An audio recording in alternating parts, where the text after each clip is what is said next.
Cerita diawali dari seorang pria paruh baya yang memimpin barisan. Pria itu memberitahu pasukannya untuk bersiap karena Putri Vivi dari kerajaan akan datang ke pos pertahanan ini.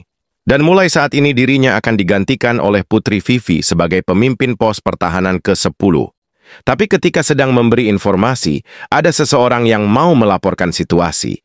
Si pria paruh baya marah karena dirinya sedang berbicara, tidak boleh disela. Dan ternyata, yang mau memberi informasi adalah Mang Feng, tokoh utama dari cerita ini. Mang Feng memberi informasi kalau persenjataan di pos 10 sudah mengalami kerusakan, dan lagi amunisi dari setiap senjata sangat minim sekali. Bahaya banget jika pos 10 diserang musuh. Si pria tua marah mendengar itu, ia mengatakan kepada Mang Feng, kalau sekarang memang keadaan kerajaan sedang mengalami defisit, jangan ingatkan sesuatu yang menyakitkan di depanku. Karena kau dengan berani menyela pembicaraanku, maka mulai sekarang kau dipecat dari pasukan pertahanan divisi 10. Segera pergi dari pos ini dan kembali ke bumi. Waduh, Mang Feng yang mendengar itu jadi syok berat. Kembali ke bumi? Bumi sekarang sedang sekarat karena perang yang terjadi antara manusia dan alien. Semua telah binasa, hanya puing-puing yang tersisa.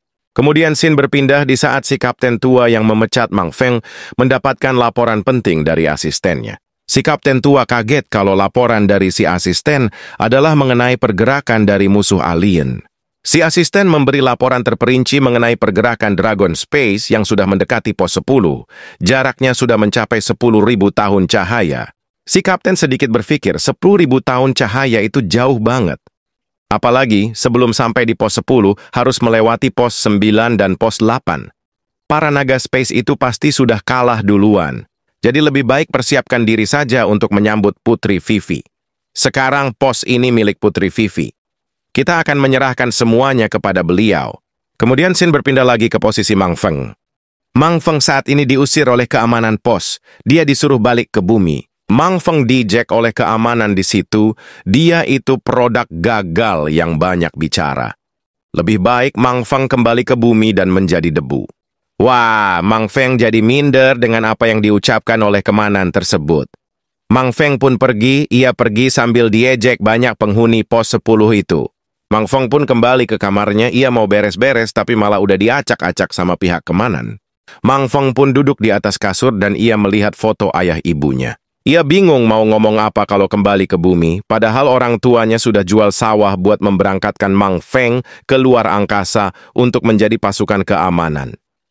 Malahan dipecat. Ya udahlah, mimpinya untuk menikah, mendapatkan 10 anak, memiliki 100 teman, membeli rumah besar dengan 1.000 hektar sawah, jadi sirna semua. Gagal total. Kemudian scene berpindah di stasiun pos keamanan ke-10.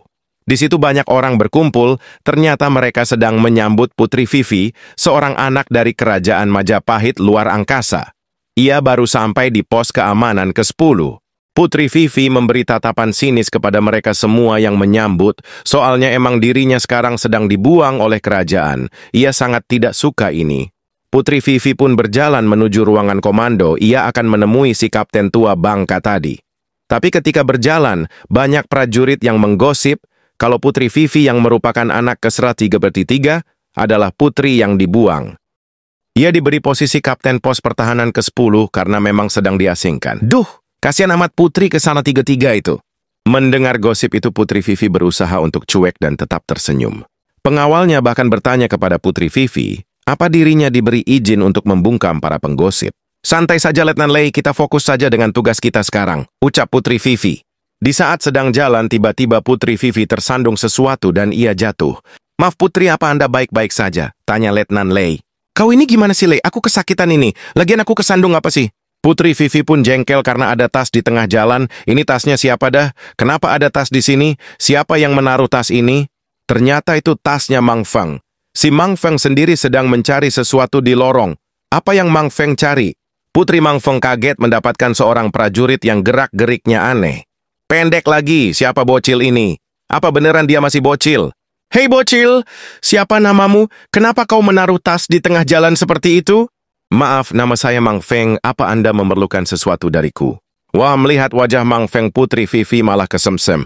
Bocil, itu tasmu kenapa kau taruh di situ? Bahaya tahu, ucap Putri Vivi jengkel. Wah, maaf, Anda pasti Putri Vivi. Maafkan aku karena sudah menaruh tas sembarangan. Maafkan aku. Sebagai permintaan maaf akan aku berikan hadiah spesial. Putri Vivi pun mengamati Mang Feng yang sedang merogoh sakunya. Dan Mang Feng memberikan kertas kepada Putri Vivi. Kertas itu diambil Putri Vivi, ternyata ini voucher makan gratis di mie gacoan. Voucher makan mie level 10, jika habis makan gratis. Buset, voucher kayak gini diberikan, gengsi tahu makan gratis. Ucap Putri Vivi, kau sebaiknya mengganti kerugian karena membuatku jatuh akibat tasmu itu. Ganti rugi sebesar 200.000 koin emas. Aku ini putri bangsawan malahan diperlakukan buruk seperti ini oleh rakyat jelata. Maaf Tuan Putri, aku baru dipecat. Aku tidak memiliki uang sepeser pun. Aku tadi di lorong mencari koin receh buat ongkos pulang ke bumi, tapi belum nemu. Buset, bocil miskin ternyata. Putri Vivi malah kaget.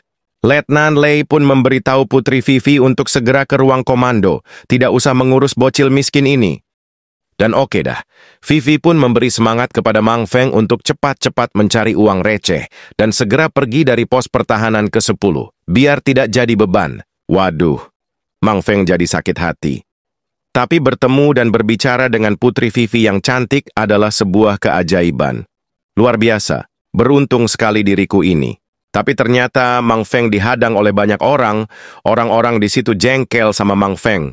Karena Mang Feng malah ngobrol santai sama bangsawan. Tunjukkan rasa hormatmu bocil kampungan. Biar kakak-kakak ini yang memberimu pelajaran berharga. Waduh, Mang Feng mau diapain ini? Kemudian Putri Vivi sampai ke kamarnya. Ia kesal banget, jadinya ia mampir ke kamarnya dulu buat menghajar boneka. Ia kesal karena dibuang sama keluarganya. Tapi tiba-tiba ada telepon dari kapten tua, yang sekarang menjadi wakil kapten. Dan Putri Vivi memberi salam kepada wakil kapten. Wakil kapten langsung to the point, soalnya keadaan sedang gawat darurat. Sejumlah naga alien telah membuat portal di dekat pos 8. Itu satu pos di dekat pos 10. Dan kemungkinan besar akan terjadi tawuran galaksi. Mohon Tuan Putri Vivi segera mengungsi. Lah, Putri Vivi kaget. Baru juga datang, udah disuruh pergi lagi.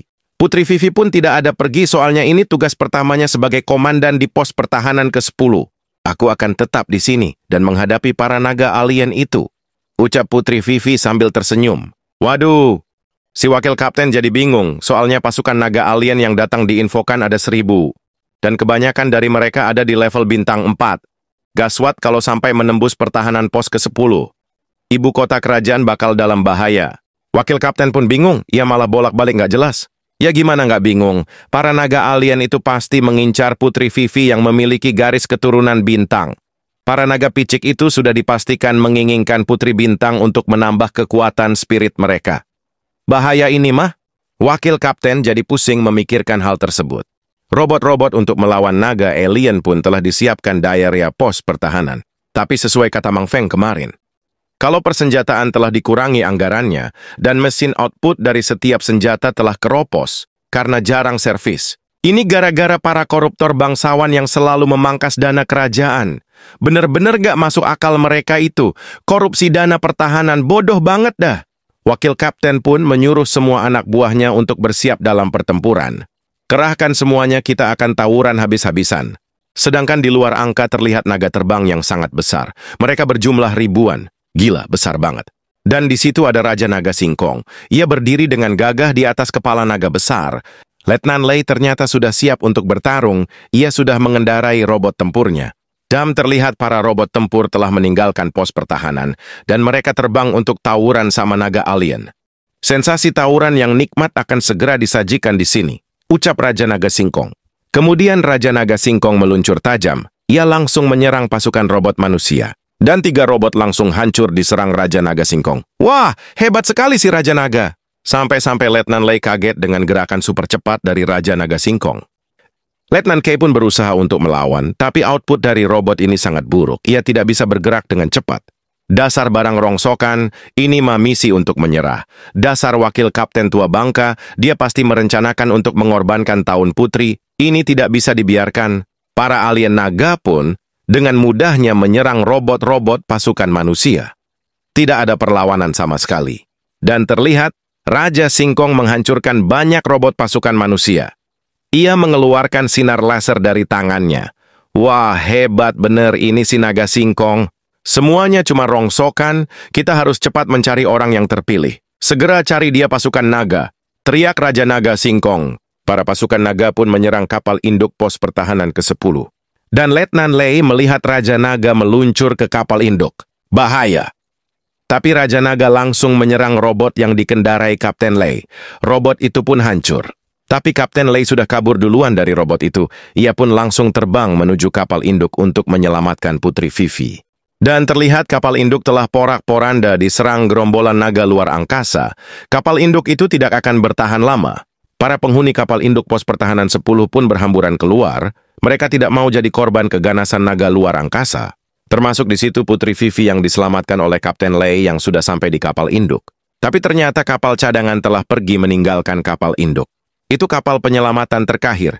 Putri Vivi ketinggalan. Letnan Lei langsung lemas melihat kapal terakhir terbang meninggalkan mereka. Putri Vivi pun menyuruh Letnan Lei untuk memikirkan cara lain karena kapal induk ini pasti memiliki kapal penyelamatan lainnya. Tapi Letnan Lei bingung mau cari di mana. Dan ketika sedang bingung, ada Mang Feng muncul. Ia pincang karena dikeroyok penggemar Putri Vivi tadi. Mang malah kaget melihat Putri Vivi yang nangis karena ketinggalan kapal penyelamat terakhir. Mang Feng pun menawarkan pesawat kapsul yang masih ada di ruang stasiun. Di situ ada banyak pesawat kapsul yang jarang digunakan. Wok siap, Mang Feng pun digendong Kapten Lei. Ia disuruh untuk menunjukkan arah dari kapsul pesawat itu. Putri Vivi berterima kasih kepada Mang Feng karena mau membantunya. Mang Feng adalah penyelamat yang hebat. Dan ini dia sudah sampai, Mang Feng langsung gercep untuk membuka sandi pintu masuk. Dan ternyata setelah masuk cuman ada 2 pesawat kapsul, kurang 1. Putri Vivi bingung dengan keadaan ini, dia tidak ingin kehilangan semua penyelamatnya. Tapi Letnan Lei mengatakan bahwa penyelamatan pasti dibutuhkan pengorbanan, jadi di sini yang akan dikorbankan adalah Mang Feng. Ayo Tuan Putri, kita tinggalkan Mang Feng sekarang juga. Di saat Mang Feng selesai mengenakan baju astronot, ia malah mendapati 2 pesawat kapsulnya telah hilang. Lah, hilang semua, padahal 1 pesawat bisa diisi 2 orang, malahan dirinya ditinggal. Apes bener. Mang Feng pun menangis menerima keadaannya sekarang. Kemudian terdengar suara menggelegar dari kapal induk itu, dan itu adalah serangan naga luar angkasa. Waduh, itu malah mengarah ke Mang Feng. Mang Feng panik luar biasa. Dan terlihat Raja Naga Singkong telah menghancurkan semua robot dari pasukan pertahanan manusia. Semua hancur. Putri Vivi dan Letnan Lei terpisah dan meluncur ke arah yang berbeda. Dan si wakil kapten malah tersenyum melihat kehancuran pos pertahanan ke-10. Wah, emang bener si Putri dikorbankan. Sedangkan si Mang Feng, ia malah dilahap sama naga luar angkasa. Ia dihap hidup-hidup. Dan akhirnya semuanya pun selesai. Pesawat kabur, Putri Vivi kabur. Dan MC kita pindah alam.